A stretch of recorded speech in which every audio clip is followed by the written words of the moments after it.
So yes, we are coming towards the end. Very, very decisive chapters coming up. The next chapter, chapter 15, is called the crossing. Okay, and this describes how the previous chapter. Remember what happened? Velita was in Kottayam. He does not know what has happened in Aymanam house. He does not know that Ammu has been captured. Okay, now Sophie Mall is still alive at this point. Don't get confused. Okay, so he was in Kottayam and he's sent to the Aymanam house, and Mamachi is very, very angry. What he does not know is that his father Velyabapan is also very, very angry. He's sitting outside their house with an axe, ready to kill his son. Okay, for in the name of caste. And his brother Kuttappan is trying to calm his father down, but his father is not listening to any of his words. All right, and that is why after what happens in the Aymanam house, he's very disturbed, and so he decides to go into the river.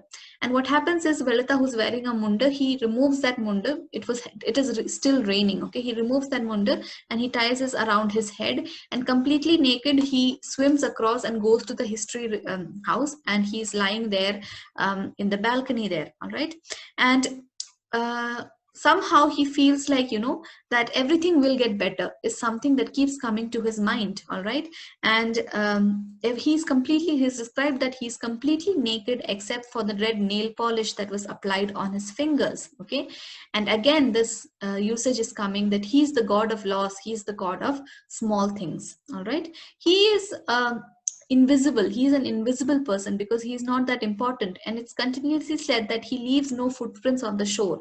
That means no one will miss him, no one will remember him. Okay, even though his actions are something that are considered very, very wrong in terms of the caste bar that he and Ammu have broken, he is an untouchable and he is not important enough to be seen in the world, is an indication that we get through this chapter. And it is a very, very small chapter, can't even be called a chapter, it's just a few 2 to 3 pages long. All right, the next chapter, chapter 16, is called A Few Hours Later. So this is a few hours after. Now remember the chronology.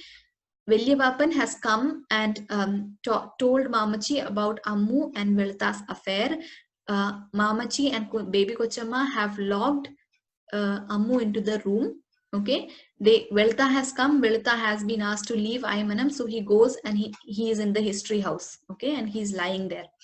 At this point, the children go to Ammu and they try to talk to her, but she asks them to go away. So they are very, very disturbed. Now, this is where we are coming to in this chapter. What happens to the children? All right, that is why it's called few hours later. That means this is a few hours after Ammu and Velita's relationship has become known. Another thing about the relationship is that many villagers have already seen them on this nightly trips. So many people know what is happening, and it is a small village, so many people are already talking, and that is what enrages Mamachi and Kochama, baby Kochama more, because Natakar endu parayum nammade she has ashamed us in front of everyone. For generations people will make fun of us. Angante ideas karanamana they are locking her up. All right.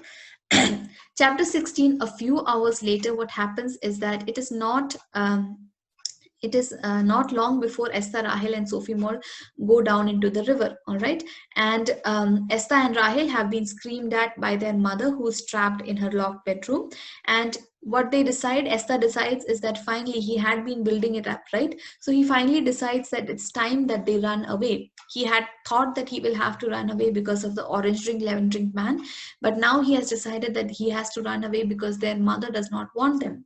All right, Sophie Moll insists that she must go with them, because if she doesn't go, the adults will torture her and make her say where they have gone. She already knows their secret hideout is the history house. These children have already taken up some toys and things and they have left it there, so they have crossed the river multiple times before this.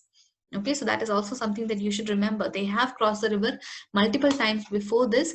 It is now with Sophie Moll also they have gone. Okay, now here Sophie Moll says that she must run away with them, because otherwise people will make her say where they are hiding. Halfway across the river while they are going, what happens is that because it had been raining, the river is unstable. Okay, what happens is that the boat tips over, boat Mari. Okay, Esther and Rahel, who know swimming, who have been taught to swim in Meenachil, they make it to the shore. Okay, because they know how to swim, but Sophie Moll is swept away. Devastated, they do not know what to do. They are unable to help Sophie Moll. They see that she has flown away, so they go to the history house. And what happens is that even though Velita is already there, it is night time, so they do not see Velita there. All right. Now, uh, one thing that we should remember is that, how that pain, remember that moth that had descended on Rahel's heart when her mother had said that I love you a little less. Now this same moth is what guides them here, is what it says, that generations of sorrow that lies in these children is what makes them go to run away from home. Okay. And the fact that they do not realize that Velita is there hiding in the history house along with them is something that, that indicates that with Velita they had a very magical, happy world. And the fact that they do not see Velita anymore shows that, darkness has won and their happiness is going to end. That is the indication that we get with that sentence. The next chapter, chapter 17, is called Cochin Harbor Terminus, okay, and it is returning to the present narrative where old Esta and Rahel are there, and they are sitting in Ammu's old room, which is Esta's room. It is a rainy night, and they are sitting in darkness, okay. Baby Kochama is writing in her journal. She is still in love with Father Mulligan. She's writing, I love you, I love you. That is something that she writes every day in her journal, okay, even though Father Mulligan has been dead for many years. All right. And she's also trying to listen into the conversation of Esther and Rahel to see what they are doing. But she doesn't know, because they are not talking, that Rahel is now lying in Esther's bed. And, she's thinking about how beautiful she is. She looks almost like Ammu. Esta is also thinking about his mother. He's thinking about the last time that he saw his mother, and that is when she had come to the train station when he was being returned to his Baba in Calcutta, when he was going to get on the train with a man who was going to take him till Madras. He remembers the last glimpse of his mother and his beautiful sister. Okay, and he also remembers the horrible events that led up to his departure. That means what happened actually in history house that night. Okay, it is only Rahel and Esther who know the complete truth, because they were eyewitnesses. They were hiding there along with Velita, who was also hiding there, but they didn't know. They were not aware of each other's presence there. So they are the only ones who know what happened to Velita at history house so many years ago. So things have not changed much in Aymana house. There is still decay everywhere. Okay, so that is also something that is indicative. Even though the Aymanam house, when they were children, was still old, it was not decayed. This decay might show that, the decay that is there in people's hearts, the decay that has come into their life, is being represented in the house also. Okay, and several times in the novel, Arundhati Roy calls the history house as the heart of darkness. Remember, I told you about that novel. All right, and this chapter ends with a very particular reference to this heart of darkness, because this chapter ends with the policeman going to the history house in search of Velita. All right, and one of the main themes in Heart of Darkness novel written by Joseph Conrad is the difference between the civilized and the people who are living in the jungles, who are called savages. Okay, civilized people are so hateful, they are so violent. Okay, especially within them they have these ideas of racism, class, caste, and all of that, who is greater, who is not. And here what we see is how the civilized upper class is behaving with the so-called savages. Okay, and the violence that is about to occur is something that is foreshadowed by calling this house the heart of darkness one more time in this novel.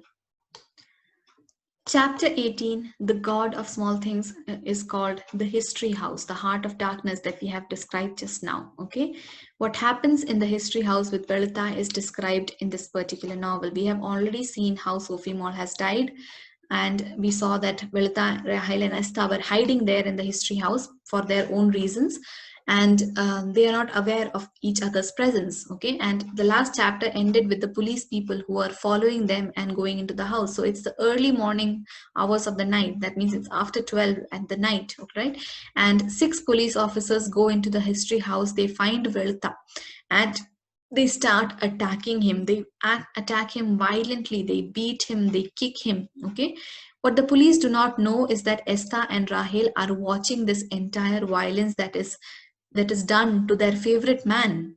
Okay, they are watching this kind of violence, and they see and they smell it. The smell is the smell of blood that comes to them. All right, and they are very much disturbed. And Rahel tries to deal with this horror of watching their father like figure being beaten up, by pretending that it must not be Velita, it must be Urumban. Remember Urumban, when earlier, when once Rahel asked Velita that, were you part of that protest, Marxist protest? And he said, no, it must be my twin brother Urumban. It was a make-believe person that Velita had made up. And Rahel is trying to use that. She knows that Urumban is not real, but she wants to believe that, this is not Velita who's being beaten, it is Urumban who is being beaten. All right. And after being beating and completely almost making Velita unconscious, the police find Rahel and Esther hiding there, and they find the supplies, the things that they have moved there in the preceding 2 weeks. ആ രണ്ടാഴ്ചക്കുള്ളിൽ ഒരുപാട് സാധനങ്ങൾ അവർ അവിടെ കൊണ്ട് വെച്ചിട്ടുണ്ട് to survive. Okay, they realize that, when they find these supplies, that it might indicate that these children came there on their own. അവരുടെ case എന്താ? Baby കൊച്ചമ്മ നേരത്തെ പോയി false statement കൊടുത്തത് എന്താ?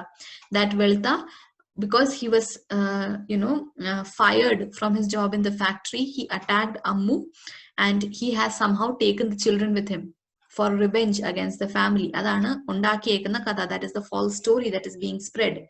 The police people know that he has not kidnapped the children when they find their supplies, and they know that this might be evidence that these children came there out of their own will. അവർ സ്വന്തമായിട്ട് അവരുടെ സാധനങ്ങൾ എടുത്തുകൊണ്ട് വന്ന എന്നുള്ളതിന്റെ evidence ആണത്. So what they do is that they take everything with them. All right, and the children are taken and they drag Velita away, who is barely alive, but he is still handcuffed, all right, on the ground. This scene is a very, very cruel and horrible, violent scene, and the children who are just so young, who are watching this, is something that is imprinted in their mind, and that is why they are damaged. They have seen so much violence in their lives, and while the policemen are doing this, the only reason that they are giving themselves is that they are secure